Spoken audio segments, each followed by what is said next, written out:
lot of people say to not copy and to not be a copycat because that's not cool. Now here's my take on that.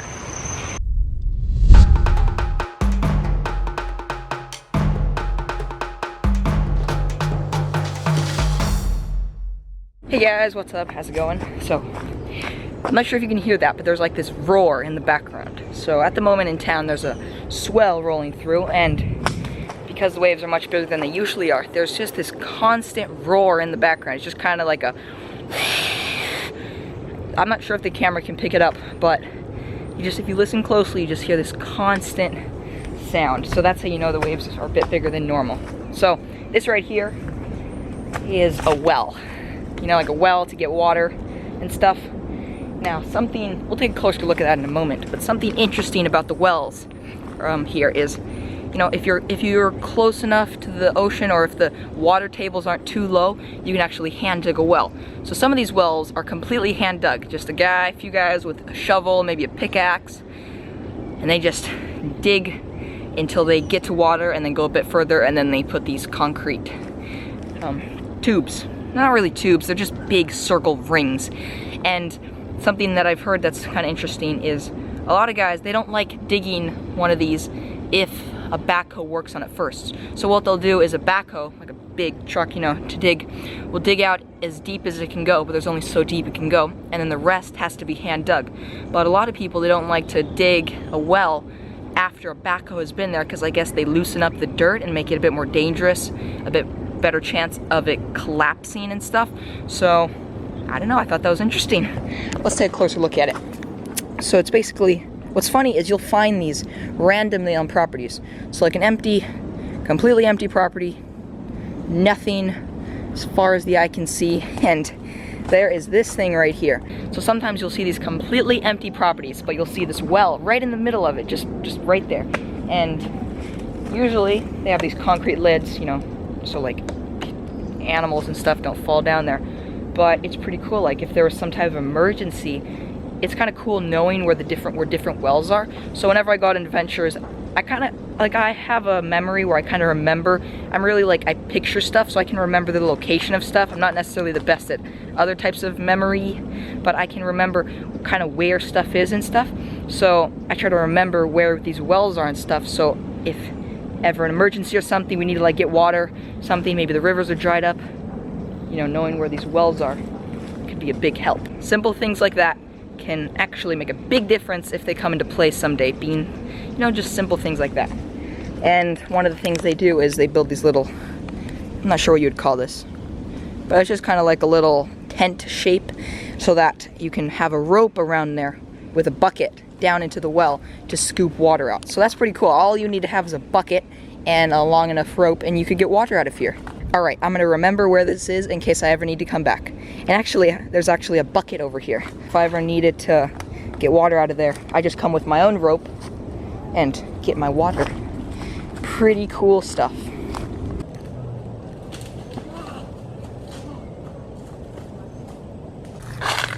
Well, that was a pretty fun jump.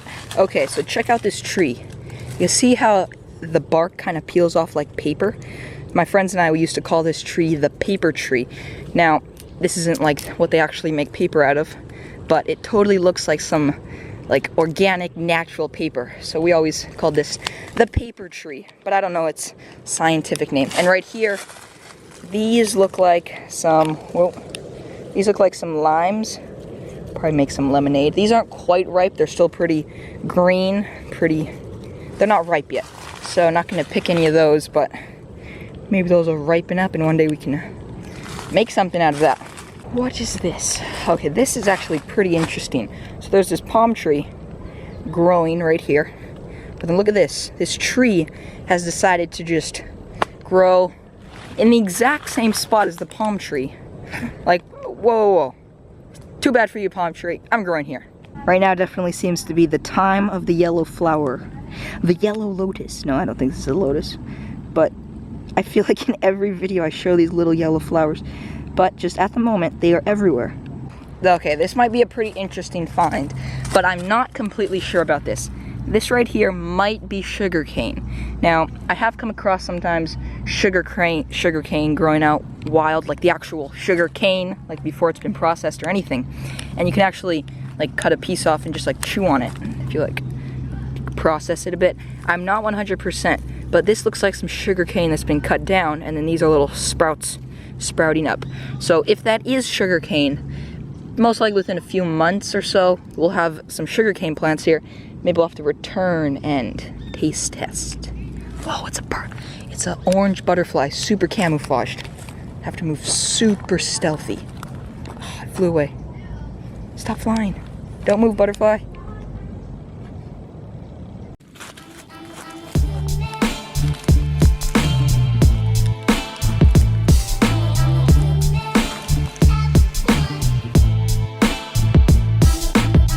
Okay, so there's a fence to cross. We're gonna have to jump over. We made it over that fence. Nice. Just got a quick snack to re-energize to continue on going.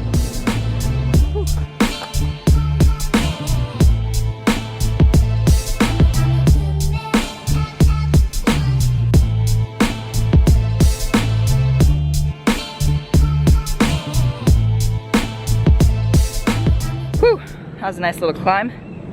For some reason, this plant right here reminds me of the last time I was in the States. I don't know why, but like, just like the texture, the little, these little berry seed looking things, little fruit things. And I don't know why, but I saw it and it just reminded me of when I was in the States.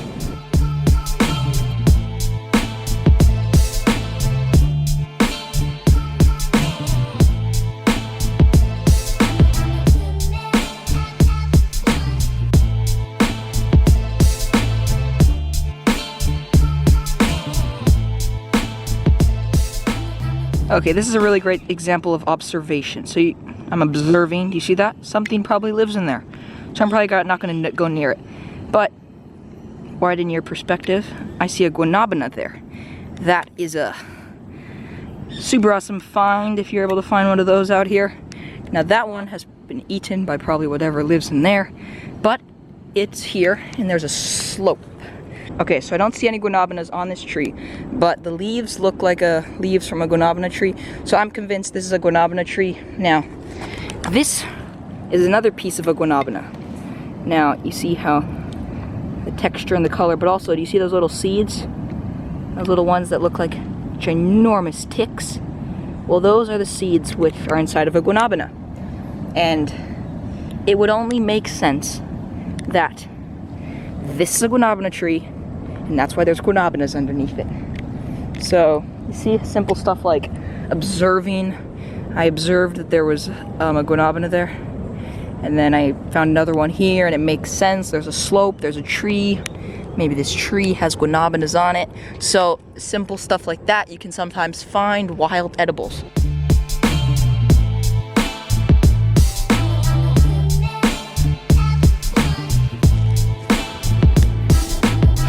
Look at that. This tree, just the design of the branches and everything, super amazing. It's like a piece of art. An amazing piece of art.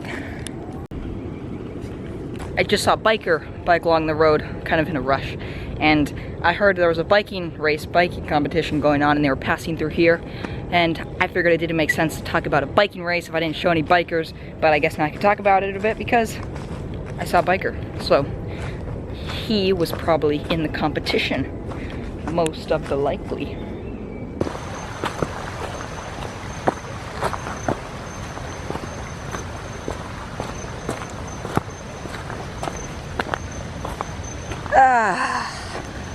I came down to this river. Look at that, water flowing. So nice. I remember sitting in that exact spot. If any of you guys remember a while back, I was sitting right there talking, and I was talking about how high the river's come and how it was totally dry at the time. But now that it's the rainy season again, the water has returned. Woo! So I've actually followed this river for multiple hours a few times with some friends, and it's been very fun.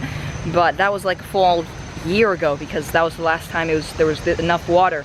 But we're gonna have to return to this. So if any of you guys who remember we did the edit, super fun adventure, super awesome, we gotta return and do it again. But this time we're gonna make it further. So yeah, one of these days, probably on a weekend or something, gonna follow this river super duper far.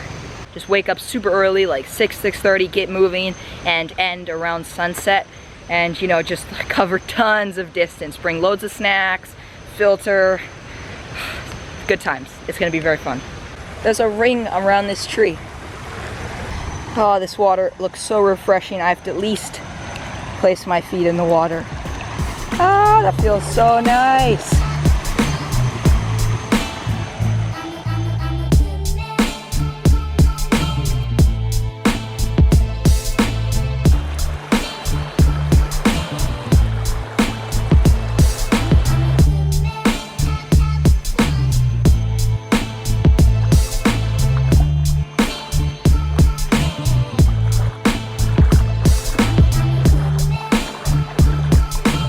Standing in this river actually reminds me of something.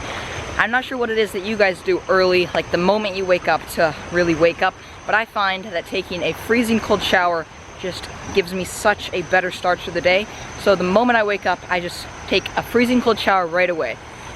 Hot water can be nice, but I find cold water just really gives me that like shock and really wakes me up. So if you've ever tried taking a freezing cold shower the moment you wake up, I would totally recommend trying it out. Normally it takes me like 1-2 hours before I really feel awake. Take a cold shower, 10-15 minutes. It's like the second the cold water hits me, it's like, whoa, I'm finally actually awake. Alright, this is nearly a wrap for today's video, but before you click on the next video that might be right over there or something, I have a quick positive quote, which may end up not being so quick. Today's positive quote is, "Life is the most difficult exam. Many people fail by trying to copy others, not realizing that everyone has a different exam." What this quote means to me is everyone in life has different missions and desire different things. So if maybe you have one goal and someone else has another goal, if you try to copy that person and in hope of reaching your goals, you're most likely not going to, because they're doing stuff to get to their goal, whereas what you're gonna have to do to get to your goal is most likely gonna be different. So, you know, that was a little confusing, but I think I think I have a better way of explaining this, or a different way of explaining this. A lot of people say to not copy and to not be a copycat because that's not cool. Now, here's my take on that. How are you supposed to develop your own style and your own uniqueness if you have nothing to go off of? So maybe you want to make some videos, but you're not sure how to start. Now maybe you see someone else on YouTube and you like the way their videos come out. Now there is nothing wrong with copying their videos as long as that is not your end goal, your end plan. If your plan is, okay, I'm going to copy this person because I really like the way their videos come out, that way I have a way to start making videos and I just have an idea of how my videos should come out. But then after I make a few, I'm going to start to figure out what stuff I want to change and how I want to change this style of video to make it unique and my own. Now that is totally different than just copying someone. If you copy someone and you're just going to copy them forever and that's your plan, that is definitely not the way to go about it. But if you're just going to copy someone just for a few videos so that you can figure out how you want to make your videos, go for it. That's totally fine. That's it for today's video. My throat is very dry. Remember to keep always doing awesome stuff. See you guys tomorrow, early in the morning. Early in the morning.